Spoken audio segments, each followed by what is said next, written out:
அசுர் ஒரு பயங்கரமான ராட்சசன்.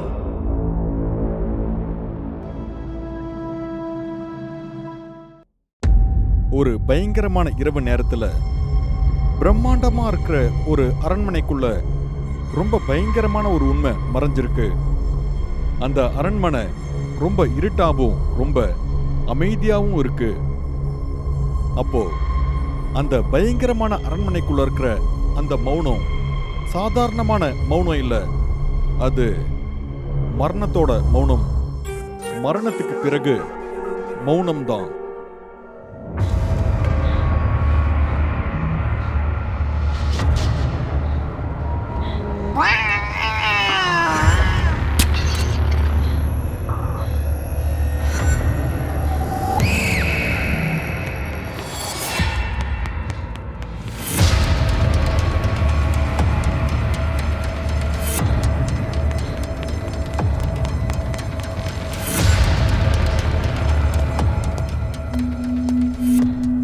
என்ன பாபு, நீ எங்க ஓடிக்கிட்டு இருக்க? அந்த பக்கம் போறதுக்கு தடை விதிக்கப்பட்டிருக்கு, தெரியாதா?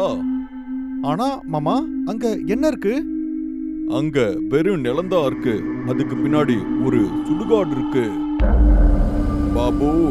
அங்க பேய், காட்டேரி எல்லாமே இருக்கு. இந்த மாதிரியான அலறல் சத்தலாம் கேட்கறது சர்வ சாதாரண விஷயம்தான். அந்த சத்தலாம் கேட்கும் போது உனக்கு அங்க போகலாம்னு கூட தோணும். ஆனா அப்படிலாம் பண்ணிராத. இந்த கோட்டையை விட்டு தாண்டி போயிடாத. ஆனா மாமா, என்ன யாரோ கூப்பிட்ட மாதிரியே இருந்ததே. இங்க பாருப்பா, இந்த அரண்மனையில இருக்கிறதுக்கு முதல்ல கத்துக்கோ. இந்த மாதிரியான சத்தம்லாம் இங்க கேட்கதான் செய்யும். சரி, நீ இப்ப உன் ரூமுக்கு போ, நான் அப்புறம் வரேன். உனக்கு ரொம்ப பயமா இருந்துச்சுன்னா அனுமான் பாட்டை பாடிக்கோ. போய் நல்லா தூங்கு. இப்படி சொல்லிட்டு மாமா அங்கிருந்து போயிடுறாரு. ஆனா விக்ரம் அதே இடத்துல நின்னுட்டு சத்தம் வந்த அந்த பக்கமா பார்த்து நின்னுகிட்டு இருக்காரு. அப்ப திடீர்னு யாரோ கத்துற மாதிரி சத்தம் கேக்குது. அப்புறம் யாரோ அழுதுட்டு இருக்கிற மாதிரியும் அவருக்கு சத்தம் கேக்குது. டென்ஷனான விக்ரம் அவர் பாக்கெட்ல இருந்து லைட்டரை எடுத்து அதால சிகரெட் பத்த வைக்க நினைக்கிறாரு. அப்போ கருப்பு கலர்ல இருக்கிற ஒரு பூனை அவரை கடந்து போகுது. பயந்து போன விக்ரம் சிகரெட்டை கீழே போட்டுறாரு. அப்போ விக்ரம்க்கு எதிரில் அந்த கருப்பு கலர் பூனை அமைதியா நின்னுகிட்டு இருக்கு. அப்புறம் விக்ரம் கீழே விழுந்த அந்த சிகரெட்டை எடுக்கிறதுக்கு கீழே குனிகிறாரு. அப்போ அந்த கருப்பு கலர் பூனை இவரை முறைக்க ஆரம்பிக்குது. இவரை வேட்டையாடுற மாதிரி அந்த பூனை விக்ரமையே கொடூரமா பார்த்துக்கிட்டு இருக்கு. விக்ரம் கீழே குனிஞ்சு சிகரெட்டை தேடிக்கிட்டே அந்த பூனையை பார்த்து பயந்து போயிடுறாரு. கொஞ்ச நேரமா அவர் அந்த பூனையை தொடர்ந்து பார்த்துக்கிட்டு இருக்காரு. அப்போ அந்த பூனை விக்ரமை நோக்கி நடக்க ஆரம்பிக்குது. அப்புறம் அந்த பூனை விக்ரமை பார்த்து சத்தமா கத்த ஆரம்பிக்குது. அடா, இங்க இருந்து போ, வீணா போன பூனை, என்னையே பயன்படுத்திருச்சு. இப்படி சொல்லிட்டு கீழே இருக்கிற அந்த சிகரெட்டை எடுத்துட்டு மாடிக்கு போயிடுறாரு. மாடியில இருந்து பார்த்தா பக்கத்துல இருக்கிற சுடுகாடு நல்லாவே தெரியும். அந்த இடம் பார்க்க ரொம்ப அமைதியா இருந்தது. ஆனா விக்ரமோட மனசுல தான் அமைதியே இல்ல. அவர் தன்னைத்தானே சமாதானப்படுத்திக்க அவர் வாயில சிகரெட்டை வச்சுட்டு ஒரு பஃப் கிழித்து ஏதோ ஒரு விஷயத்தை யோசிச்சுட்டு இருக்காரு. அட, இது என்ன மாதிரியான இடம்? இங்க சுடுகாடு இருக்கு. ஆனா பாக்குறதுக்கு இந்த இடம் பார்ட்டி பண்ற மாதிரி இவ்வளோ அழகா இருக்கு. இங்க பேயெல்லாம் இருக்குன்னு சொன்னா யார் நம்புவாங்க? விக்ரம் சிகரெட்டை பிடிச்சிட்டு இந்த மாதிரி யோசிச்சுட்டு இருக்காரு. அங்க இருக்கிற அந்த குளத்தை பார்த்துக்கிட்டே அவர் சிகரெட் பிடிக்கிறாரு. அப்ப திடீர்னு அங்க இருக்கிற அந்த குளத்துக்குள்ள இருந்து தலைக்கு மேல கையை வச்சுட்டு ஒரு ஆள் வெளியே வராரு. அவருக்கு தலைமுடி அதிகமா இருந்தது. அவர் நடு ஆத்துல நின்னுக்கிட்டு கையை கூப்பி வணங்கிட்டே ஏதோ மந்திரத்தை முணுமுணுக்க ஆரம்பிக்கிறாரு. விக்ரம்க்கு என்ன நடக்குதுன்னு ஒண்ணுமே புரியல. சுடுகாட்டுல இருக்கிற அந்த குளத்துக்கு காலையில 4 மணிக்கு யார் குளிக்கிறதுக்கு வருவாங்க? விக்ரம் சிகரெட் பிடிச்சிக்கிட்டே இதெல்லாம் யோசிச்சுட்டு இருக்காரு. குளத்துல இருந்த அந்த ஆளு திடீர்னு உள்ள போயிடுறாரு. அவரை பார்த்து விக்ரம் பொறுமை இழந்துடுறாரு. அப்புறம் வேக வேகமா அந்த சிகரெட் பிடிக்க ஆரம்பிக்கிறாரு. அந்த ஆள் மறுபடியும் குளத்துக்குள்ள இருந்து வெளியே வராரு. வெளியே வந்த உடனே அவர் நேரா விக்ரம பாக்குறாரு. அவரோட கண்கள் கோவத்துல செவந்திருந்தது. அவர் தன்னதான் முறைக்கிறாரு அப்படின்னு விக்ரமுக்கு தெரிஞ்ச உடனே அவர் மூச்சை நின்று போற மாதிரி ஆயிடுச்சு. அவர் தொண்டை வறண்டு போயிடுச்சு. அப்போ திடீர்னு அந்த ஆளு இவரை நோக்கி ஓடி வந்து இவர் காதுகிட்ட சத்தமா கத்திட்டு திடீர்னு அவர் அங்கிருந்து மறைஞ்சு போயிடுறாரு. விக்ரம் இப்ப ரொம்ப வேகமா மூச்சு விட ஆரம்பிக்கிறாரு. எரிஞ்சிட்டு இருக்கிற அந்த சிகரெட்டை அவர் கையில இருந்து கீழே போட்டுடுறாரு. மறுபடியும் அந்த ஆளு அந்த குளத்துக்குள்ள இருக்காரு. அவர் விக்ரம பார்த்து ரொம்ப சத்தமா சிரிக்க ஆரம்பிக்கிறாரு. இந்த சிரிப்பு சத்தத்தை கேட்டு விக்ரம் ரொம்பவே பயந்து போயிடுறாரு. அவர் மரண பீதியில ஒரு சில மாதிரி அமைதியா அதே இடத்துல நின்னுட்டு இருக்காரு. அப்போ அவரோட காதுல ஏதோ ஒரு குரல் கேக்குது. நீ உயிரோட இருக்கிறது எனக்கு பிடிக்கல. உன் உயிரை எடுத்துட்டு போறதுக்காக தான் நான் வந்திருக்கேன். இந்த இடமே உன்னை விழுங்கிரும். நீ இங்க உயிருக்காக போராட போற. ஆனா சமோலியோட ஆத்மா உன்னை மன்னிக்காது. இல்ல இல்ல இல்ல இல்ல இல்ல. இப்படி விக்ரம் ரொம்ப சத்தமா கத்திக்கிட்டு அந்த மாடியில இருந்து கீழே போய் நேரா அவரோட ரூம்குள்ள போயிடுறாரு. அவர் தான் ரூம்குள்ள போனதும் அவரோட ரூம் கதவை உள்பக்கமா தாள் போட்டுட்டு அமைதியா ஒரு மூலையில உட்கார்றாரு.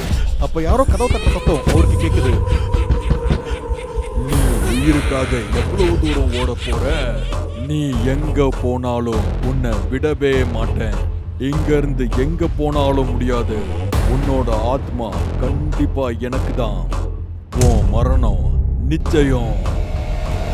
இந்த வார்த்தை அவரோட காதுக்கு கேக்குது. அவரோட ரூம் கதவை தொடர்ந்து தட்டிக்கிட்டே இருந்தாங்க. தட்டுறது ஒருத்தர் இல்ல, பல பேர் சேர்ந்துதான் தட்டிக்கிட்டு இருக்காங்க. கதவை தட்டிட்டு இருக்கவங்க கதவே உடைச்சிருவாங்க போல இருக்கு. கதவை தட்டுறவங்க கதவை உடைச்சிருவாங்களோ அப்படிங்கிற பயத்துல அவர் அமைதியா எந்திரிச்சு ஜன்னல் பக்கமா போறாரு. ஜன்னல் வழியா பார்க்கும்போது நெருப்பு எரிஞ்சிட்டு இருக்கிறது அவருக்கு தெரியுது. அந்த நெருப்பு தொடர்ந்து அதிகரிச்சுக்கிட்டே இருக்கு. இந்த நெருப்பை அப்படியே விட்டா அந்த நெருப்பு பரவி இந்த மொத்த வீட்டையும் எரிச்சிடும். விக்ரமோட நாலா பக்கமும் மரணம் சூழ்ந்துருச்சு. என்ன பண்றதுன்னு அவருக்கு ஒண்ணுமே புரியல. அவரால் எப்படி அவரோட உயிரை காப்பாத்திக்க முடியும்? அப்ப அவரோட மாமா சொன்ன ஒரு விஷயம் விக்ரமுக்கு ஞாபகம் வருது. உனக்கு ரொம்ப பயமா இருந்தா ஹனுமான் பாட்டை பாடிக்கோ, உன் பயலாம் போயிடும். ஜெய் ஹனுமான், ஜெய் ஹனுமான், ஜெய் ஹனுமான், ஜெய் ஹனுமான், ஹனுமான் ஹனுமான் ஜெய், ஜெய் ஹனுமான், ஹனுமான் காப்பாத்துங்க. ஜெய் ஜெய் ஹனுமான், சூரியனை விழுங்க பார்த்த ஹனுமான், ஜெய் ஹனுமான், ராமனின் தூதன், ஜெய் ஹனுமான், ஹனுமான். நெருப்பு நெருப்பு, காப்பாத்துங்க, என்ன காப்பாத்துங்க, யாராவது என்ன காப்பாத்துங்க. விக்ரம், விக்ரம் எழுந்துடு. விக்ரம், என்னாச்சு விக்ரம் உனக்கு? இந்தா கொஞ்சம் தண்ணி குடி. எத்தனை வாட்டி சொல்லிருக்க இவ்ளோ சிகரெட் குடிக்காதன்னு சொல்லி. இப்படி சொல்லிட்டு சுமித்ரா விக்ரமோட கையில இருந்த அந்த சிகரெட்டை அவங்க பிடிங்கிறாங்க. அப்ப விக்ரம் சுமித்ராவோட கன்னத்திலேயே ஓங்கி அரைஞ்சிடுறாரு. அப்புறம் சொல்றாரு, அட என்ன பண்ற நீ? என்ன என் பொண்டாட்டியா? சுமித்ரான்னு கூட ஏன் கூப்பிடுறீங்க சார்? பரவாயில்ல, உங்களுக்கு என்ன தோணுதோ அப்படி கூப்பிடுங்க. எல்லாம் என்னோட தப்புதான். நீங்க என்ன நேசிக்கிறீங்கன்னு நான் தப்பா நினைச்சிட்டேன். நான் மறந்துட்டேன். கேவலமான ஒரு ஸ்லம்ல வாடுற ஒரு... எதுக்காக வாய மூடுறீங்க விக்ரம் சார்? நான் சொல்லணும். உண்மையை மூட வச்சு நம்ம எங்க ஓட முடியும் சொல்லுங்க? அப்புறம் நீங்க பயப்படாதீங்க சார். நான் உங்களோட மனைவி ஆகணும்னு நினைக்கவே இல்ல. என்னோட லெவல் என்னன்னு எனக்கு நல்லாவே தெரியும். அந்த ஃபர்ஸ்ட் நைட்க்கு மட்டும்தான் நாங்க தேவைப்படுவோம். கல்யாணம்ன்றது எங்க வாழ்க்கையில இருக்காது. இல்ல அப்படிலாம் ஒண்ணும் இல்ல சுமித்ரா. அப்படி இல்லனா வேற எப்படி சார்? எதுக்காக ஏதோ சொல்லாம இருக்கீங்க? எதுக்காக பேச மாட்டேங்கிறீங்க சார்? ஒத்துக்கோங்க சார். வேறவங்க மாதிரி உங்க மனசுல நானு கூட அந்த ஒரு ராத்திரிக்கு பணத்துக்காக வர ஒரு பொண்ணு தானே. நான் உன்னை அப்படி நினைக்கல சுமித்ரா. அட நீ இப்ப என்னதான் சொல்ல வர சுமித்ரா? அப்ப உங்களோட மனைவி ஆக்கிக்க வேண்டும்னு நினைக்கிறீங்களா? நான் அதுக்கு தான் ஆசைப்படுறேன். உங்களோட வார்த்தை அதுக்கு மேல வெளியே வராது சார். ஏன்னா என்னோட தகுதி இவ்ளோதான், இவ்ளோதான் சார். அதெல்லாம் விடு சுமித்ரா. நீயும் நானும் இந்த ரூம்ல இருந்த அந்த 4 மணி நேரத்தை தவிர என்னை பத்தி உனக்கு வேற எதுவுமே தெரியாது. நீ எங்க இருந்தாலும் சந்தோஷமா இரு. நீ நிம்மதியா வாழு. சாவு எனக்கு காத்துட்டு இருக்கு. என்ன அர்த்தம்? அதெல்லாம் உனக்கு புரியாது. நான் போறேன். சுமித்ரா, என் வலிய விட்டு போ. இல்ல சார், இன்னைக்கு ராத்திரி கண்டிப்பா அது உண்மை என்னன்னு நான் தெரிஞ்சுக்கணும். எதுக்காக நீங்க தூக்கத்துல தினமும் கத்துறீங்க? யார் உங்களை சாகடிக்கணும்னு நினைக்கிறாங்க? நீங்க எதுக்காக தூங்காம நிம்மதி இல்லாம துடிக்கிறீங்க? உண்மையை தெரிஞ்சுக்கணுமா? அப்ப கேளு. நான் ஒரு சாதாரண மனுஷன் இல்ல. நான் ஒரு சபிக்கப்பட்ட ஆத்மா. நான் யாரை நேசிச்சாலும் அவங்களோட என்னால இருக்கவே முடியாது. என்னால தூங்க முடியும், ஆனா நிம்மதியா என்னால தூங்க முடியாது. என்னால ஒழுங்கா வாழவும் முடியாது, சாவும் முடியாது. சுமித்ரா, ஏன் வாழ்க்கை இது வாழ்க்கையே இல்ல, இது நரகம். இந்த சாபத்துல இருந்து என்னால விடுபடவே முடியாது. விக்ரமோட வாயிலிருந்து இந்த வார்த்தையை கேட்டதும் சுமித்ராவோட கண் பெருசாகுது. அவங்களோட முகத்துல கோபம் தெரியுது. விக்ரம சபிச்சது வேற யாரும் இல்ல, இவங்களுக்கு வேண்டப்பட்டவங்க தான். விக்ரம் இப்ப எதுவுமே சொல்லாம சுமித்ராவையே பார்த்துட்டு இருக்காரு. இப்ப சுமித்ராவும் எதுவும் சொல்லாம அமைதியா நின்னுட்டு இருக்காங்க. சுமித்ரா விக்ரம பார்த்து ரொம்ப கோபத்தோட கேக்குறாங்க, சாமர கிராமத்துல இருக்க விக்ரமா நீங்க? சாமோலிய பத்தி உனக்கு எப்படி தெரியும்? அப்புறம் நீ யாரு? ரேவதியோட தங்கச்சி தேஜஸ்வினி. ரேவதியா? ரேவதி உனக்கு ஞாபகம் இருக்கால விக்ரம்?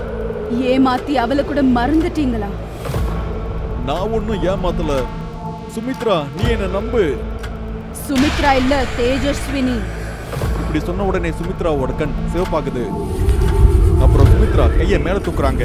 உடனே அங்க ஒரு பெரிய சூறாவளி உருவாகுது. அப்ப சுமித்ராவோட உடையும் மாறுது. இப்ப சுமித்ரா ஒரு பொண்ணு இல்ல, அவங்க அகோரி ரூபத்துல மாறி இருந்தாங்க. அப்புறம் கொஞ்சம் முன்னாடி வந்து சொல்றாங்க, நான் உன்னை லவ் பண்ண ஆரம்பிச்ச விக்ரம், ஆனா எல்லா பொண்ணுங்களை ஏமாத்தி அவங்க லைஃபை ஸ்பாயில் பண்ற விக்ரம் நீதான் எனக்கு தெரியாது. ராத்திரியில உனக்கு நிம்மதி இல்லாம உன்னை கொடுமைப்படுத்துறது யார் தெரியுமா? நீ பெத்த புள்ளதான், ஒரு அசுரன், பிரம்ம ராட்சசன். ஏன் மகனா? ஆமா, உன்னோட புள்ளதான். என்னோட அக்காவோட வயித்துல வளர விட்டு ஓடி போயிட்டவன். இப்படி சொல்லிட்டு சுமித்ரா விக்ரமோட கையை பிடிக்கிறாங்க. அப்புறம் மந்திரத்தை முணுமுணுக்க ஆரம்பிக்கிறாங்க. அப்புறம் அவங்க இருந்த அந்த ரூம் முழுவதுமா மாற ஆரம்பிக்குது. இப்ப விக்ரம் கண் திறந்து பாக்குறாரு. அவருக்கு நாலா பக்கமும் குரல் கேக்குது. பெண்கள் சத்தமா கத்துற மாதிரியும் அலற மாதிரியும் அவருக்கு கேட்டுட்டு இருக்கு. அவர் ஜன்னலுக்கு வெளியில பாத்துட்டு இருக்கும் போது அந்த குளத்தில் நின்னுட்டு இருக்கிறது அசூர். அந்த அசுரன் விக்ரம பார்த்து சொல்றாரு, நீ சீக்கிரம் சாக போற.